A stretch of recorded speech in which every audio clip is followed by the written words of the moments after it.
We observe today not a victory of a party, but a celebration of freedom, symbolizing an end as well as a beginning, signifying renewal as well as change. For I have sworn in before you and Almighty God the same solemn oath our forebears prescribed nearly a century and 3/4 ago. Most often referred to as JFK, John Fitzgerald Kennedy was considered a celebrity during his time.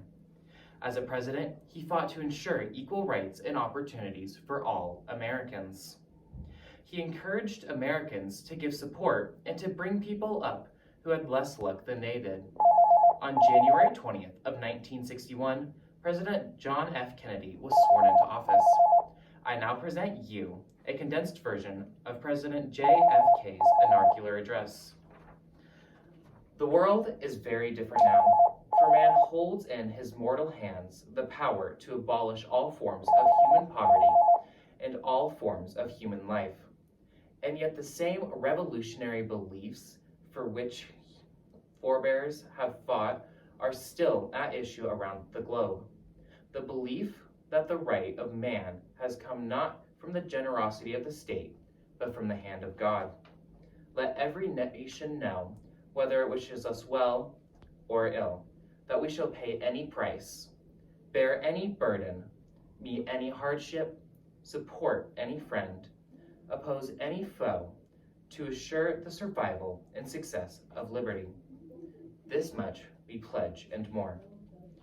To those new states whom we welcome to the ranks of the free, we pledge our world from one form of colonial control shall not have passed away merely to replace by far more iron tyranny.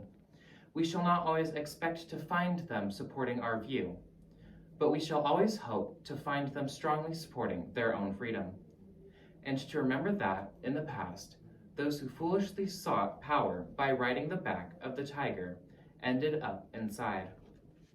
To those people in huts and villages of half the globe struggling to break the bonds of mass misery, we pledge our best efforts to help them help themselves, for whatever period is required, not because the communists may be doing it, not because we seek their votes, but because it is right.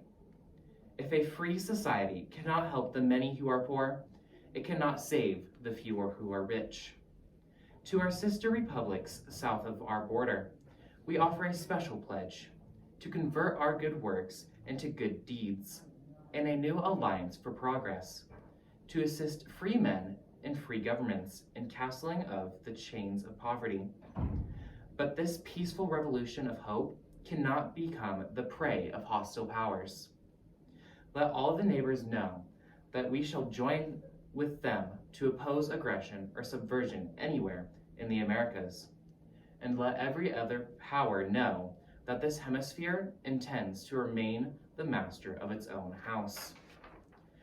To the World Assembly of Sovereign States, the United Nations, our last best hope in an age where instruments of war have far outpaced the instruments of peace, we renew our pledge of support to prevent it from becoming merely a form of invective, to strengthen its shield of the new and of the weak, and to enlarge the area in which its right may run.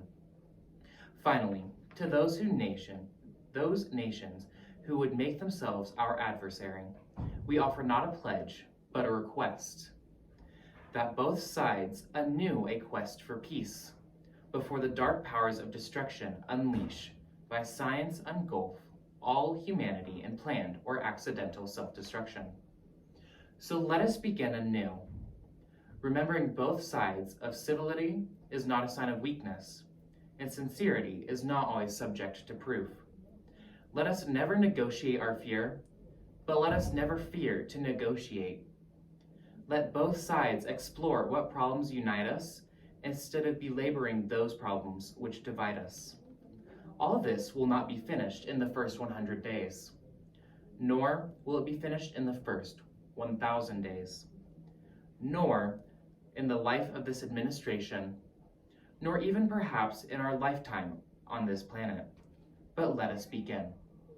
And so, my fellow Americans, ask not what your country can do for you, but what you can do for your country. My fellow citizens of the world, ask not what America can do for you, but what together we can do for the freedom of man. Finally, whether you are citizens of America or citizens of the world, ask of us the same high standards of strength and sacrifice which we ask of you. With a good consciousness, we our only sure reward, with the history the final judge of our deeds, let us go forth to lead the land we love, asking his blessing and his help, but knowing that here on earth, God's work must be truly our own.